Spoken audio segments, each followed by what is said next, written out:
नमस्कार। मैं पंडित ऋषि त्रिपाठी ज्योतिषाचार्य आपसे चर्चा करने जा रहा हूँ कि आपकी कुंडली में आपके इष्ट देव कौन हैं। अक्सर मन में ये विचार आता है कि किस देवता की पूजा करनी चाहिए, अपना आराध्य देव या देवी किसे चुने। जानकारी न होने पर भिन्न भिन्न देवताओं की आराधना करते रहते हैं। अब मैं आपको बताता हूँ कि किस लग्न में जन्म लेने वाले जातक का या जातिका का आराध्य देव या देवी कौन है। जन्म कुंडली में सबसे पहले खाने में जो राशि या संख्या लिखी होती है वही हमारी जन्म लग्न होती है। हमें अपनी कुंडली में पंचमेश और नवमेश के अनुसार आराध्य देव या देवी की पूजा करनी चाहिए। पंचमेश और नवमेश के अनुरूप ही अपने इष्ट देव का निर्धारण करना चाहिए। पंचम भाव हमारे विचार, शिक्षा और संतान का भाव है। नवम भाव भी संतान के साथ साथ धर्म और भाग्य का भाव है। अब मैं आपको बताने जा रहा हूँ कि किस लग्न में पंचमेश कौन से ग्रह हैं और नवमेश कौन से ग्रह हैं, उनके इष्ट देव कौन हैं। यदि आपकी जन्मपत्री में के पहले खाने में 1 नंबर लिखा है तो आपकी मेष लग्न है। मेष लग्न में पंचमेश सूर्य हैं और नवमेश गुरु हैं।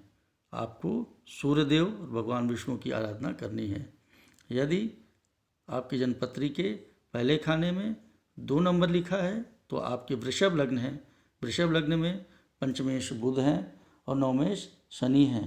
अतः आपको भगवान गणेश और प्रभु हनुमान जी की पूजा करनी चाहिए। यदि आपकी जन्मपत्री के प्रथम खाने में 3 नंबर लिखा है तो आपकी मिथुन लग्न है। मिथुन लग्न में पंचमेश शुक्र हैं और नवमेश शनि हैं।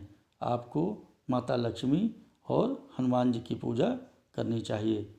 यदि आपके जन्मपत्री के प्रथम खाने में 4 नंबर लिखा है तो आपकी कर्क लग्न है। कर्क लग्न में पंचमेश मंगल हैं और नवमेश गुरु हैं। आपके आराध्य देव प्रभु हनुमान जी और भगवान विष्णु हैं। यदि आपकी जन्मपत्री के प्रथम खाने में 5 नंबर लिखा है तो आपकी सिंह लग्न है। सिंह लग्न में पंचमेश गुरु हैं और नवमेश मंगल हैं। आपको भगवान विष्णु और हनुमान जी की पूजा करनी चाहिए। यदि आपकी जन्मपत्री के पहले खाने में 6 नंबर लिखा है तो आपकी कन्या लग्न है। कन्या लग्न में पंचमेश शनि हैं और नवमेश शुक्र हैं।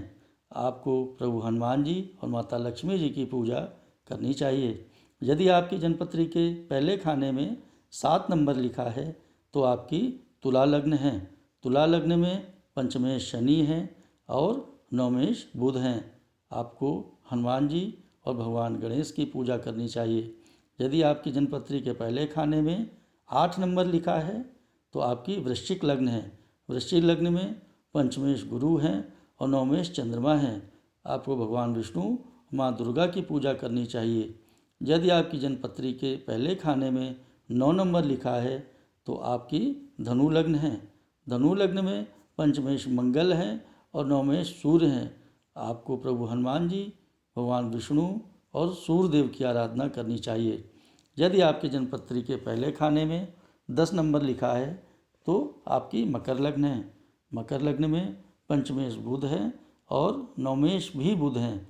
आपको प्रथम पूज्य भगवान गणेश जी की आराधना करनी चाहिए।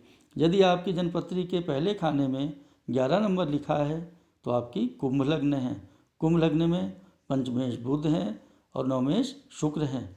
आपको भगवान गणेश और माता लक्ष्मी जी की आराधना करनी चाहिए। यदि आपकी जन्मपत्री के पहले खाने में 12 नंबर लिखा है तो आपकी मीन लग्न है। मीन लग्न में पंचमेश चंद्रमा हैं और नवमेश मंगल हैं। आपको भगवती दुर्गा और प्रभु हनुमान जी की पूजा करनी चाहिए। इस प्रकार अपनी लग्न, पंचमेश और नवमेश के आधार पर इष्ट देव चुनें। सनातन धर्म और ज्योतिष संबंधी जानकारी के लिए हमारे चैनल को लाइक और सब्सक्राइब अवश्य करें। ओम गंग गणपतये नमः। धन्यवाद।